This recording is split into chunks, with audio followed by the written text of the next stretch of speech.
Let's see. Can you record this for me?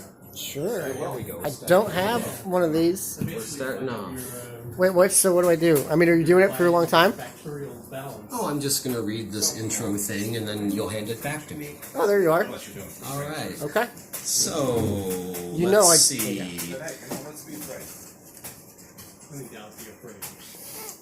I don't want to die. You're going. Welcome to the Wildwood Saloon, where we turn off the fear porn and wash our little poet hands. I'm Mike G. I'll be your host. Our feature tonight is the incomparable Red O'Hare, who is over there getting herself ready. We'll have 3 readers before the feature, and then we'll take a nice little break to wash our hands or smoke or drink and then wash our hands again.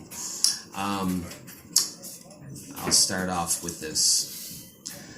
I confess that when I first made acquaintance with Charles Strickland, I never for a moment discerned that there was in him anything out of the ordinary, yet now few will be found to deny his greatness. I do not speak of that greatness which is achieved by the fortunate politician or the successful soldier. That is a quality which belongs to the place he occupies rather than to the man.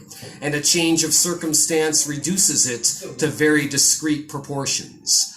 The Prime Minister out of office is seen too often to have been but a pompous rhetorician, and the general without an army is but the tame hero of a market town.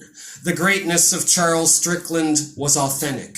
It may be that you do not like his art, but at all events you can hardly refuse it the tribute of your interest. He disturbs and arrests. The time has passed when he was an object of ridicule, and it is no longer of mark of eccentricity to defend or of perversity to extol him. His faults are accepted as the necessary complement to his merits. It is still possible to discuss his place in art, and the adulation of his admirers is perhaps no less capricious than the disparagement of his detractors. But one thing can never be doubtful, and that is that he had genius. To my mind, the most interesting thing in art is the personality of the artist, and if that is singular, I am willing to excuse 1,000 faults. I suppose Velázquez was a better painter than El Greco, but custom stales one's admiration for him. The Cretan, sensual and tragic, proffers the mystery of his soul like a standing sacrifice. The artist, painter, poet, or musician, by his decoration, sublime or beautiful, satisfies the aesthetic sense, but that is akin to the sexual interest and shares its barbarity. He lays before you also the greater gift of himself. To pursue his secret has something of the fascination of a detective story. It is a riddle which shares with the universe the merit of having no answer.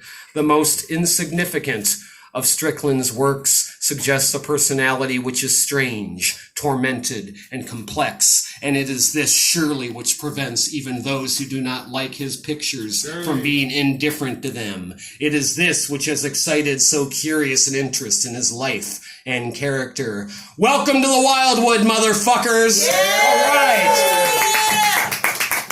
First up, he was the Labor Day feature 2019, that miracle optimism year, Rose Drop Rock.